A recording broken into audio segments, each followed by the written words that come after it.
பொட்டு வச்சு தங்கா தங்கா தங்கா என்று என்ன கூடையே வச்சிருப்பியே, இப்ப யார கூட வச்சு இருக்க போற?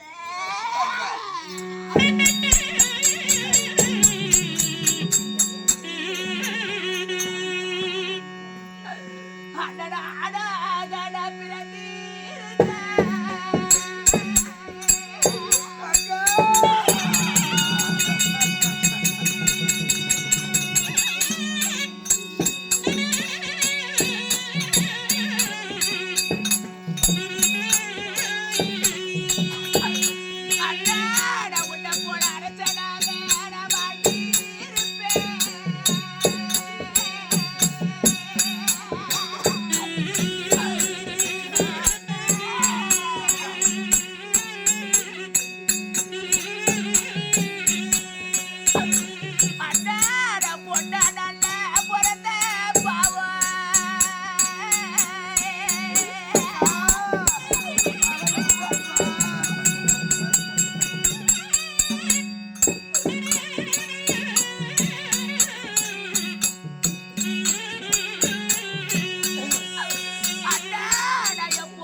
ஏற்காத ஒரு விஷயம். உனக்குன்னு 4 குழந்தைங்க பிறந்தா அதனால எனக்கு ஒரு மாமச்சன் உருவாகும், எனக்கு 4 குழந்தைங்க பிறந்திருந்தா அதுக்கு ஒரு 4 மாமச்சன் உருவாகும். அப்போதான் நம்ம குலம் திருப்தி அடையும். ஒரு பெண்ணு எத்தனை நாளைக்கு பூட்டி வச்சிருந்தாலும் பொண்ணுக்கு ஒரு சில காலம் தான். பூவுக்கு ஒரு மனம், பொண்ணுக்கு ஒரு வாட்டம். அந்த பெண்ணுக்கு ஒரு வாட்டம் இருக்கும் போதே ஒரு ஆடவனோடு கைப்பிடித்து கொடுப்பது தான் நல்லது. அதனால நீ இப்படியெல்லாம் அளவே கூடாது. உன் அண்ணன் உன் கூடவே இருப்பேன். இதோ என் கையில் இருக்கக்கூடிய என் கல்யாண மோதிரத்தை உன் கையில நான் மாட்டி விடுறேன். இந்த மோதிரத்தை பார்க்கும் போதெல்லாம் உன் அண்ணன் ஞாபகம் உனக்கு வரணும். இதே ஒரு ஆபத்துனா கூட இந்த மோதிரத்தை மறக்கவே கூடாது. என்னைக்கும் உன் அண்ணன் நினைப்பு வரும். இத பாத்துக்கோ. மாலையில வடிகிற கண்ணீர் கடைசி வரைக்கும் மாளாத கண்ணீர்னு சொல்லுவாங்க. மாலைங்களுக்கு கண்ணீர் வடிக்காத.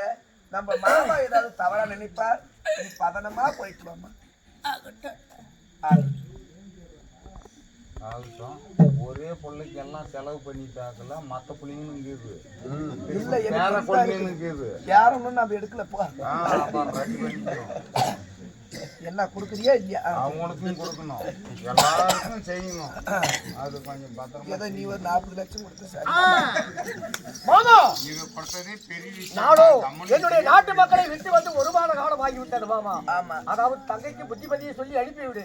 நானும் கூட்டிக் கொண்டு செல்கிறேன் மாமா. மாமா மைத்துனா, என் தங்கை அறியாதவள். சரி. அங்கு சிறு வயது அறியாத பருவம், கொஞ்சம் சிறு வயது குழந்தை பருவம். சரி மாமா. சித்தாடை பாவாடை கட்ட தெரியாத பருவத்தில் உங்களுக்கு நான் கல்யாணம் செஞ்சு உண்மைதான் மாமா, உண்மைதான் மாமா. ஒரு வாழ்க்கையில எத்தனையோ குற்றம் குறை இருக்கும். ஆகட்டும். என் தங்கச்சிய உங்களிடத்துல ஒப்படைச்சிருக்கேன் உயிரையே. நிச்சயமாக. என் தங்கச்சி கண்ணுல கண்ணீர் வந்தால் என் உயிரே போன மாதிரி.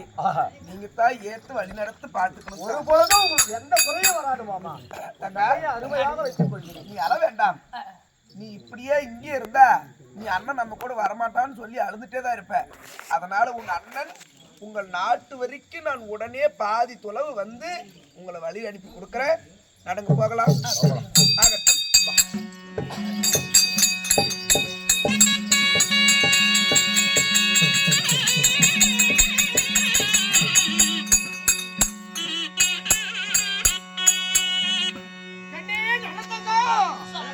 அடி கூட நடந்து போக